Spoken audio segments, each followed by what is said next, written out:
त्रेता युग बीत गया, द्वापर युग भी बीत गया, कलयुग भी अपने अंतिम चरण की ओर बढ़ रहा है। लेकिन एक ऐसा भक्त है जो आज भी इसी धरती पर हमारे बीच कहीं मौजूद है। जी हाँ, हम बात कर रहे हैं भगवान हनुमान जी की। क्या आपने कभी सोचा है, जब राम जी, कृष्ण जी और बाकी सभी अवतार अपनी लीला समाप्त करके इस धरती से जा चुके, तो हनुमान जी आज भी यहाँ क्यों मौजूद है? क्या ये सिर्फ एक धार्मिक मान्यता है या इसके पीछे कोई गहरा रहस्य छुपा है?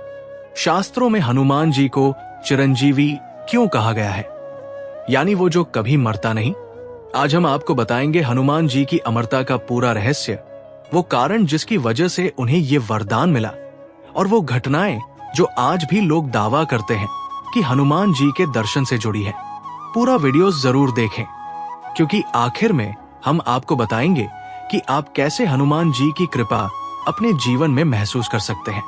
नमस्कार दोस्तों, स्वागत है आपका हमारे चैनल पर।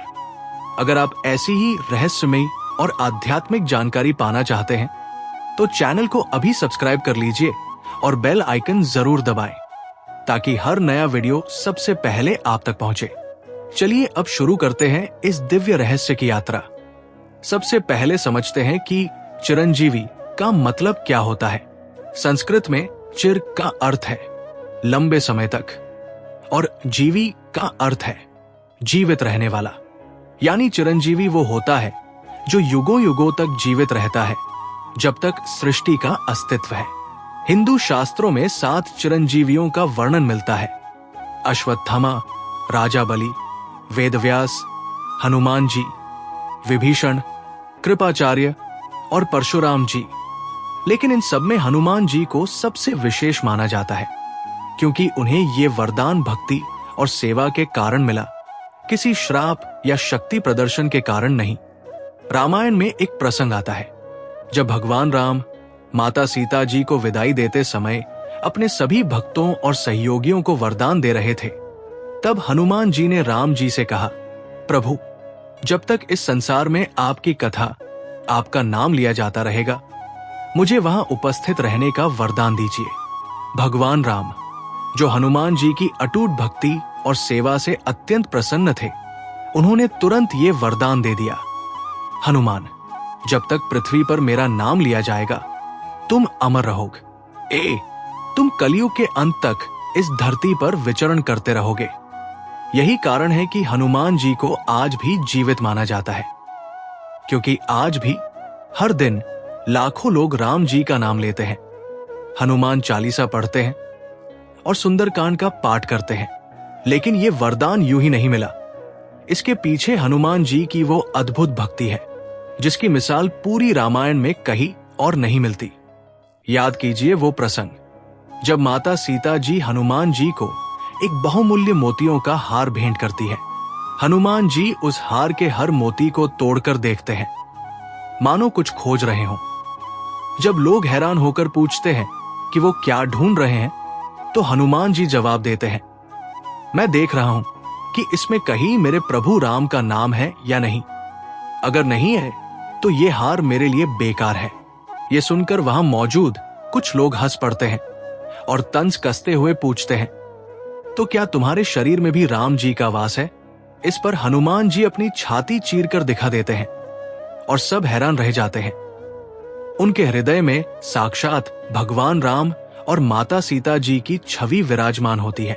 ये दृश्य आज भी हनुमान जी की मूर्तियों और चित्रों में दिखाया जाता है। छाती चीरकर राम सीता का दर्शन देते हुए हनुमान जी, यही वो अद्वितीय भक्ति है जिसकी वजह से उन्हें राम भक्त हनुमान कहा जाता है, और यही भक्ति उन्हें अमरता के योग्य बनाती है। एक और प्रसंग है, जब हनुमान जी लंका दहन करके वापस आते हैं तो श्री राम जी उन्हें गले लगाते हुए कहते हैं, हनुमान, मैं तुम्हारे इस उपकार का कर्ज कभी नहीं चुका सकता। हनुमान जी हाथ जोड़कर कहते हैं, प्रभु, एक सेवक के लिए स्वामी की सेवा करना ही सबसे बड़ा पुण्य है, इसमें कर्ज जैसी कोई बात नहीं। हनुमान जी की भक्ति और शक्ति का एक और अद्भुत उदाहरण है संजीवनी बूटी वाला प्रसंग। युद्ध के दौरान जब लक्ष्मण जी मेघनाद की शक्ति से मूर्छित हो जाते हैं और वैद्य सुषेण बताते हैं कि केवल हिमालय पर्वत पर मिलने वाली संजीवनी बूटी ही उन्हें बचा सकती है। तब हनुमान जी बिना एक पल गवाए हिमालय की ओर उड़ान भरते हैं, लेकिन जब वो पर्वत पर पहुंचते हैं तो उन्हें पता नहीं चलता कि संजीवनी बूटी कौन सी है। समय बहुत कम बचा है और लक्ष्मण जी का जीवन खतरे में है। ऐसे में हनुमान जी क्या करते हैं, वो पूरे द्रोणागिरी पर्वत को ही अपने हाथ पर उठा लेते हैं और आकाश मार्ग से लंका की ओर उड़ चलते हैं। ये दृश्य आज भी हनुमान जी की सबसे प्रसिद्ध और शक्तिशाली छवियों में से एक माना जाता है।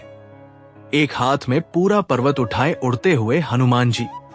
इस प्रसंग से हमें पता चलता है कि हनुमान जी के पास असीमित शक्ति थी, लेकिन उन्होंने इस शक्ति का इस्तेमाल कभी अपने अहंकार के लिए नहीं किया, हमेशा दूसरों की सेवा और भगवान राम के काम के लिए किया। अब बात करते हैं उस विषय की जिसके लिए आप सब यहां तक जुड़े हुए हैं। क्या सच में आज के समय में भी हनुमान जी के दर्शन होते हैं? सदियों से भारत में कई ऐसी कहानियां प्रचलित हैं जिनमें लोग दावा करते हैं कि उन्होंने हनुमान जी को किसी न किसी रूप में देखा है। कभी एक वृद्ध साधु के रूप में, कभी एक अनजान व्यक्ति के रूप में जो मुश्किल समय में मदद करके अचानक गायब हो जाता है। एक प्रचलित मान्यता है कि तुलसीदास जी, जिन्होंने रामचरितमानस की रचना की, उन्होंने भी हनुमान जी के साक्षात दर्शन किए थे। कहा जाता है कि तुलसीदास जी हर दिन राम कथा सुनाते थे और एक वृद्ध व्यक्ति सबसे पहले आकर बैठता, रस सबसे बाद में जाता। एक दिन तुलसीदास जी ने उस वृद्ध व्यक्ति से पूछा कि वो कौन है, तो उस व्यक्ति ने बताया कि वो स्वयं हनुमान जी हैं, जो राम कथा सुनने हर जगह पहुंच जाते हैं। इसके बाद तुलसीदास जी ने हनुमान जी से भगवान राम के दर्शन कराने की प्रार्थना की और कहा जाता है कि हनुमान जी की कृपा से ही तुलसीदास जी को चित्रकूट में स्वयं भगवान राम के दर्शन हुए। आज भी कई भक्त मंगलवार और शनिवार के दिन हनुमान जी की विशेष पूजा करते हैं और मानते हैं कि सच्चे मन से की गई प्रार्थना का जवाब हनुमान जी किसी न किसी रूप में जरूर देते हैं, चाहे वो किसी अजनबी की मदद के रूप में हो या किसी मुश्किल घड़ी में अचानक मिले सहारे के रूप में। ये कहानियां वैज्ञानिक रूप से प्रमाणित नहीं है, लेकिन ये करोड़ों भारतीयों की आस्था का एक मजबूत हिस्सा है और पीढ़ी दर पीढ़ी चली आ रही है। आखिर क्या वजह है कि आज भी हनुमान जी सबसे ज्यादा पूजे जाने वाले देवताओं में से एक है? पहली वजह, हनुमान जी को संकटमोचन कहा जाता है, यानी संकट को हरने वाला। माना जाता है कि जो भी सच्चे मन से हनुमान जी को पुकारता है, उसके सारे भय और कष्ट दूर हो जाते हैं। दूसरी वजह, हनुमान जी शक्ति और भक्ति दोनों के प्रतीक हैं। वो अपार बल के स्वामी थे, फिर भी उन्होंने कभी उस शक्ति का दुरुपयोग नहीं किया। ये संतुलन उन्हें बाकी देवताओं से अलग बनाता है। तीसरी वजह, हनुमान जी को ब्रह्मचारी और निष्काम भक्त माना जाता है। उन्होंने कभी अपने लिए कुछ नहीं मांगा, हमेशा निस्वार्थ भाव से सेवा की। यही कारण है कि लोग मानते हैं कि हनुमान जी की पूजा करने से हमारे मन में भी निस्वार्थ सेवा का भाव जागृत होता है। चौथी वजह, हनुमान जी की भक्ति सरल है। उनकी पूजा के लिए किसी जटिल विधि विधान की जरूरत नहीं होती। सिर्फ सच्चे मन से हनुमान चालीसा का पाठ और सुंदरकांड का श्रवण, यही उनकी भक्ति का सबसे सरल और शक्तिशाली माध्यम माना जाता है। दोस्तों, हनुमान जी की ये पूरी गाथा हमें कई गहरे जीवन सबक सिखाती है। पहली बात, सच्ची भक्ति और सेवा का कोई अंत नहीं होता और उसका फल भी अमर होता है। हनुमान जी ने कभी किसी बदले की उम्मीद में सेवा नहीं की, फिर भी उन्हें सबसे बड़ा वरदान अमरता प्राप्त हुई। दूसरी बात, शक्ति होना बुरी बात नहीं, लेकिन उस शक्ति का उपयोग विनम्रता और सेवा में करना ही असली महानता है। हनुमान जी के पास पूरा पर्वत उठाने जितनी शक्ति थी, फिर भी वो हमेशा एक साधारण सेवक की तरह रहे। तीसरी बात, हमारे मुश्किल समय में अगर हम सच्चे मन से प्रार्थना करें तो मदद किसी न किसी रूप में जरूर आती है। ये चाहे किसी अजनबी की मदद हो या हमारे अंदर की वो हिम्मत जो हमें मुश्किल घड़ी में रास्ता दिखाती है। चौथी बात, आस्था और विश्वास वो शक्ति है जो पीढ़ियों से चली आ रही है और आगे भी चलती रहेगी। चाहे विज्ञान इसे प्रमाणित करे या न करे, करोड़ों लोगों की श्रद्धा ही इसकी सबसे बड़ी ताकत है। अगर आप भी अपनी जिंदगी में हनुमान जी जैसी सेवा भावना, निस्वार्थ भक्ति और विनम्रता अपनाते हैं तो यकीन मानिए आपकी जिंदगी में भी सकारात्मक बदलाव जरूर आएंगे। दोस्तों, उम्मीद है कि हनुमान जी की ये अमर गाथा आपके दिल को छू गई होगी। ये जानकारी रामायण और सदियों पुरानी परंपराओं पर आधारित है जो करोड़ों भारतीयों की आस्था का हिस्सा है। अगर आपको ये वीडियो पसंद आया हो तो इसे लाइक जरूर करें, अपने परिवार और दोस्तों के साथ शेयर करें। और अगर आप अभी तक हमारे चैनल से नहीं जुड़े हैं तो सब्सक्राइब कर लीजिए और बेल आइकन जरूर दबाएं।